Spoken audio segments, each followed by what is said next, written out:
গোমতী নদীর পালপাড়া ব্রিজের কাছে এখানে আমি আমার ছেলে সহ দেখতে আসলাম গোমতী নদীর কি অবস্থা। এখন তো অনেকটাই নদীর পানি শান্ত হয়ে গেছে, অনেক মানুষকে কাঁদিয়ে অবশেষে গোমতী নদী শান্ত হলো। কত মানুষ যে এফেক্ট হয়েছে বলার সীমা নাই, কি আর বলবো।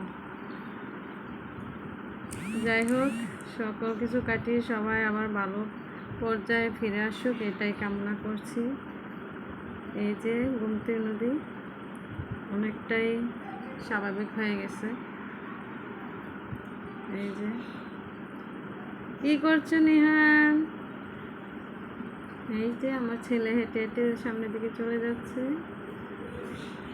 এই যে ঠিক আছে।